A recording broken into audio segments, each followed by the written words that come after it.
Hello friends, जय माता दी, जय भोलेनाथ। जैसा कि आप जानते हैं कि आज हम बात कर रहे हैं शनि प्रदोष व्रत के बारे में।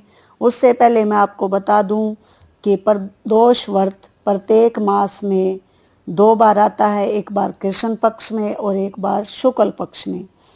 प्रत्येक मास की त्रयोदशी को पड़ने वाले इस व्रत को प्रदोष व्रत कहा जाता है, क्योंकि इसकी पूजा प्रदोष काल में की जाती है। प्रदोष काल होता है सूर्य अस्त से 1 घंटा पूर्व का समय। यह भोलेनाथ को प्रसन्न करने वाला व्रत है। इस व्रत के प्रभाव से हम भोलेनाथ को प्रसन्न करके अपने समस्त कष्टों से मुक्ति पा सकते हैं। प्रत्येक दिन पड़ने वाले व्रत के नाम पर इसके नाम रखे गए हैं। शनिवार को पड़ने वाले व्रत को शनि प्रदोष व्रत कहा जाता है। प्रदोष व्रत किसी भी दिन पड़े यह महत्वपूर्ण होता है, लेकिन शनिवार के दिन पड़ने वाला प्रदोष यानी कि शनि प्रदोष अत्यंत महत्वपूर्ण होता है, क्योंकि शनिदेव के आराध्य देव हैं भगवान शिव शंकर। और भगवान शिव शंकर की पूजा के साथ यदि हम शनिदेव की पूजा करते हैं तो हमें शनि जनित कष्टों से मुक्ति मिलती है।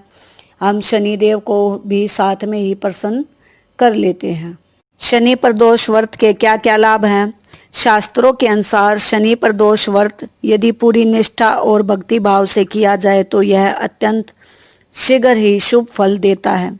साथ ही सभी मनोरथों की भी सिद्धि होती है।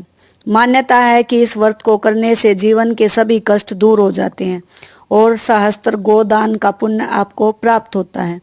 लेकिन ध्यान रखें कि व्रत के दौरान मन में किसी भी प्रकार की ईर्ष्या द्वेष की भावना आप न रखें। शनि प्रदोष में आपको पूजन कैसे करना है? शनि प्रदोष व्रत के दिन भगवान शनि की पूजा की जाती है। शनि देव को काला तिल, काला वस्त्र, तेल और उड़द अत्यंत प्रिय है, इसलिए पूजन में इनका प्रयोग जरूर करें। शनि प्रदोष के दिन शनि स्तोत्र का पाठ विशेष लाभदायक होता है। मान्यता है कि यह व्रत करने से पुत्र की प्राप्ति होती है। इसके अलावा अगर इस दिन शनिदेव से संबंधित कुछ विशेष उपाय किए जाए तो दुर्भाग्य भी दूर हो जाता है। शनि प्रदोष व्रत में आप भगवान शिव के साथ साथ शनिदेव को भी प्रसन्न करने के लिए उनकी पूजा कीजिए। शनि प्रदोष व्रत में अगर आपका सामर्थ्य है और आप कुछ दान करना चाहते हैं तो आपको किन वस्तुओं का दान करना चाहिए? शनि प्रदोष के दिन जरूरतमंदों को वस्त्र, अन्न और जूते, चप्पल आदि का दान करना फलदायी माना गया है। मान्यता है कि इस दिन भगवान शिव का अभिषेक करने से पितृदोष से मुक्ति मिलती है। इसके साथ ही माना जाता है कि शनिदेव का तेल से अभिषेक करने से भी आपको शनि जनित रोगों और कष्टों से मुक्ति मिलती है। तो आइए अब जानते हैं हम शनि प्रदोष व्रत की व्रत कथा, क्योंकि बिना व्रत कथा के व्रत का फल आधा है, इसलिए हम जानते हैं व्रत कथा। उससे पहले आप अपने हाथ में अक्षत या तिल जो भी आपको उपलब्ध है लेके बैठ जाएं, क्योंकि खाली हाथ कभी भी हम कथा नहीं कहते हैं ना ही सुनते हैं। जय भोलेनाथ, जय शनिदेव।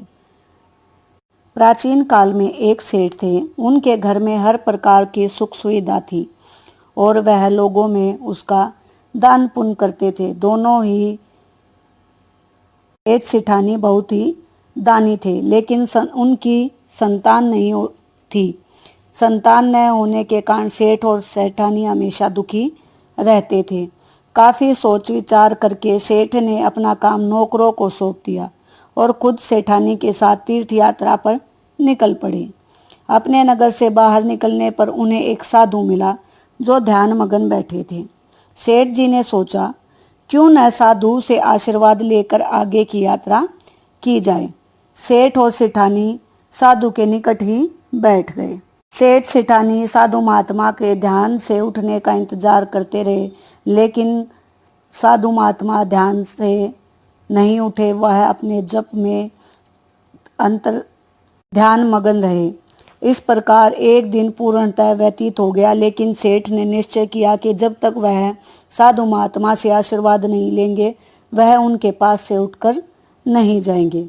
जब अगले दिन साधु ने अपनी आंखें खोली तो उन्हें ज्ञात हुआ कि सेठ सेठानी उनसे आशीर्वाद के लिए प्रतीक्षा कर रहे हैं और कल से उनके पास ही बैठे हुए हैं।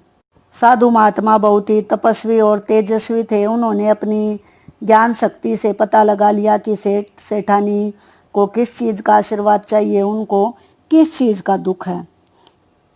साधु ने सेठ और सेठानी से कहा कि मैं तुम्हारा दुख जानता हूँ, मुझे पता है तुम्हारे हृदय में किस चीज की पीड़ा है। तुम शनि प्रदोष व्रत करो, जिससे तुम्हें संतान सुख प्राप्त होगा। साधु ने सेठ सेठानी को प्रदोष व्रत की विधि बताई। दोनों साधु से आशीर्वाद लेकर तीर्थ यात्रा के लिए आगे चल पड़े।